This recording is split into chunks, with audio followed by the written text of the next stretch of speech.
बहुत दुखे अच्छु कौन करूँ चाषी तो ये मरुची आम मरुचु आ कौन करूँ बाध्य हो पार्नु ये दौचु आ कौन करूँ बाहर 1750 देचु ये 3100 टका मिलर जब कहूँ मुझे नेबी ना आम नहीं कौन 1700 बिक्री करूँ बाध्य हो कांदिकी देकर जाऊँ आ कौन करूँ चाषी तो सब मरुची आम मरुचु आ कौन। जोगाण मंत्री पक्षर धान संग्रहर समीक्षा बैठक अनुष्ठित जगतसिंहपुर जिले में 2025-26 आर्थिक वर्षर खरीफ धान संग्रह संबंधी समीक्षा बैठक अनुष्ठित हो जाएगी।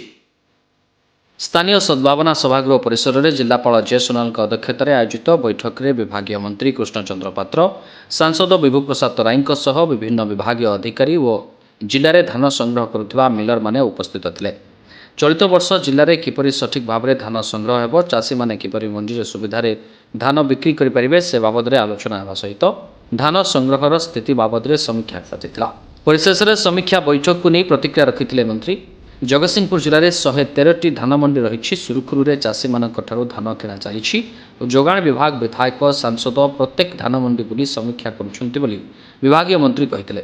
तेबे विभागीय मंत्री को प्रश्न टिके कहिबे कि केउं दिन धान मंडी रे बुली समीक्षा करिसंती सांसद विधायक एवं विभागीय अधिकारी जगतसिंहपुर जिले में किपरि केउं अवस्था चाषी धान मंडी रे देउछंती से बाबद रे स्थिति कौन रही तार संपूर्ण अपडेट टिकिनिखी कौन रही बाबद रे टिके कहिबे कि अनेपटे मिलर किपरि चाषी मानक भयभीत करी धान संग्रह करुछंती से बाबद रे टिके कहिबे कि समीक्षा बैठक रे मान्यवर एमपी महोदय प्रेजेंट रही धन्यवाद दूसरी एवं जिलार समस्त प्रशासनिक अधिकारी प्रेजेंट थिले विस्तृत भाव में आलोचना है प्रोक्योरमेंट काम चली समस्त अफिसर माने जी जान लगे काम कर 113टा पैक्स रे ए मंडी रे इटा आम धान किना चली मु भावुची ठीक आम टार्गेट हासिल करनबू केवल जो प्रोब्लेम रहा टे मिलर ये कम अच्छी जिले में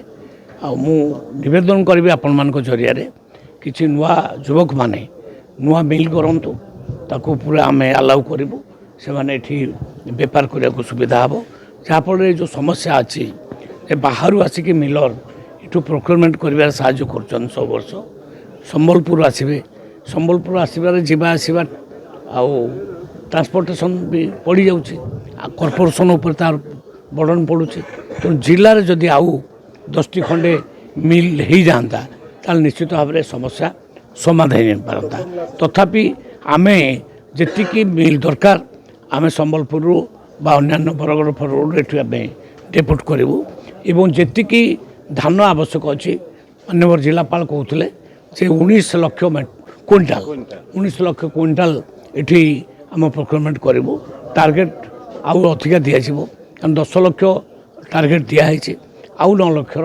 टार्गेट आम एवं देदेबू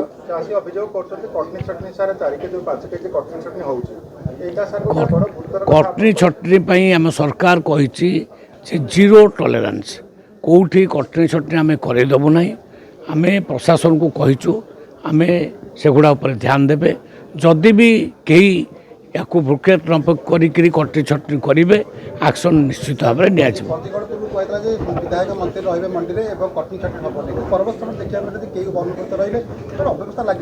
नहीं रोचंती विधायक माने एमपी माने ऑफिसर माने समस्त रोचंती जहाँ अनुभव कली प्रोक्योरमेंट ठीक ढंग से चली जदि कौटी किसी लाप्स रोचे ताको आम ठीक कर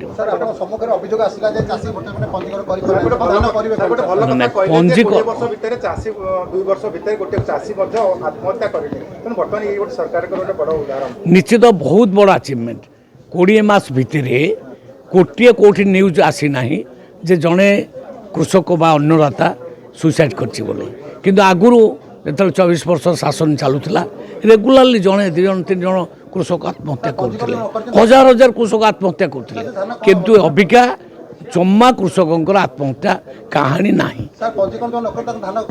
पंजीकरण जो मान न कर सी बिकी पारे ना करेंगे कौन सी तो पुणी फ्री मार्केट बिके आम तो फ्री कर तेज दर्शक बंधु आसतु जा धान मंडी को चाषी कौन अभियोग रही से बाबद नजर प्रसाद महांती क्षुद्र चाषी धान देला बेलू मिलर आसी कहती बाछी दौर गोटी गोटी कह धान नेबी ना ଧାନ ଖରାପ ନାହିଁ କିନ୍ତୁ ସିଏ କହୁଛନ୍ତି ଏ ଧାନ ଆମେ ନେବୁନି। ଆମେ ବାଧ୍ୟ ହେଇକିରି ଆମେ ବାହାରେ 1700-1800 ବିକ୍ରି କରିବା ଅପେକ୍ଷା ଆମେ ବାଧ୍ୟ ହେଇ ଯାହା 5 କିଲି କାଟ 3 କିଲି କାଟ ଯାହା କାଟୁଛ କାଟ କାଟିକିରି ଆମଠୁ ନେଉଛନ୍ତି। ଆଉ ମିଲର କହୁଛନ୍ତି ଆମେ ନେବୁ ନାହିଁ।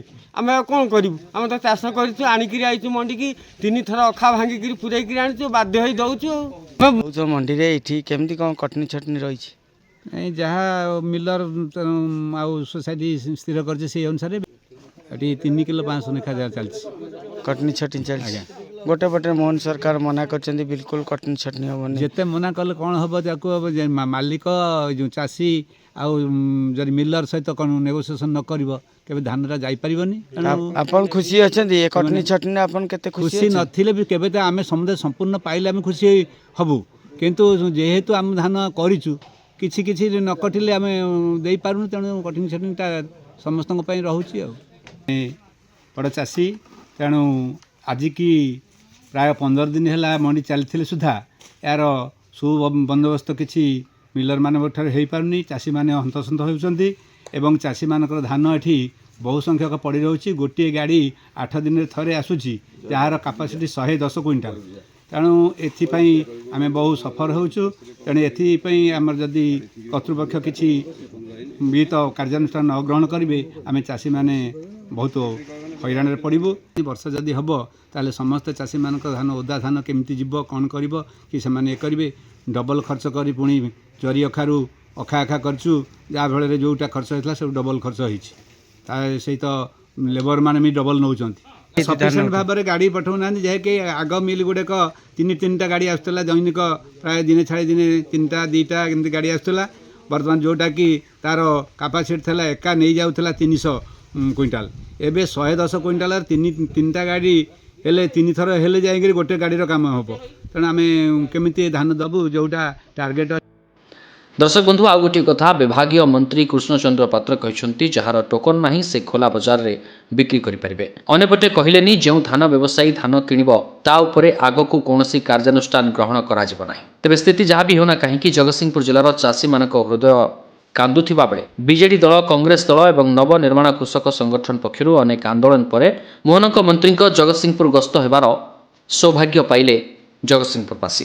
ବିଭାଗୀୟ ମନ୍ତ୍ରୀ ଆସି ଚାଷୀମାନଙ୍କୁ ଖଣ୍ଡିଆ କରି ବିଧାୟକ ସାଂସଦଙ୍କୁ ବାହା ଦେଇ ମିଲରମାନଙ୍କୁ ମସ୍କା ମାରି ସରକାରୀ ଅଫିସର ଓ ଜିଲ୍ଲା ପ୍ରଶାସନକୁ ଉଚ୍ଚ ଆକାଶରେ ବୁଲେଇ ମିଡ଼ିଆ ଆଗରେ ପବନ ମାରି ଚାଲିଗଲେ ବୋଲି ଏବେ ବୁଦ୍ଧିଜୀବୀମାନେ ମତ ଦେଉଛନ୍ତି। ତେବେ କିଛି ନିର୍ଦ୍ଦିଷ୍ଟ ଗଣମାଧ୍ୟମ ଶୁଣିଲେ ଗୋଟେ, ଖବର ପ୍ରସାରଣ କରୁଛନ୍ତି ଆଉ ଗୋଟେ। ତେବେ ଏଠି କିଏ କାହାକୁ ଭକୁଆ ବନାଉଛି ଏନେ ଉଠୁଛି ପ୍ରଶ୍ନ। କିଏ ଲାଭ ନେଉଛି, କିଏ ମଜା ମାରୁଛି, କିଏ କାନ୍ଦୁଛି, କିଏ ସୁବିଧା ପାଉଛି, କିଏ ଅସୁବିଧାରେ ଅଛି? ଏ ପ୍ରଶ୍ନର ଉତ୍ତର କେବଳ ଜଗତସିଂହପୁରବାସୀ ହିଁ ଭଲ ଭାବରେ ଦେଇପାରିବେ। ତେବେ ଦର୍ଶକ ବନ୍ଧୁ, ଏ ସମ୍ପୂର୍ଣ୍ଣ ପ୍ରସଙ୍ଗକୁ ନେଇ ଆପଣମାନଙ୍କର ମତାମତ କ'ଣ ରହିଛି ଆମକୁ କମେଣ୍ଟ ସେକ୍ସନ ମାଧ୍ୟମରେ ନିଶ୍ଚୟ ଜଣାନ୍ତୁ। ଜଗତସିଂହପୁର ଜିଲ୍ଲାରୁ ସଂଗ୍ରାମ କିଶୋର ପଟ୍ଟନାୟକଙ୍କ ରିପୋର୍ଟ, କର୍ତ୍ତବ୍ୟ ନ୍ୟୁଜ୍।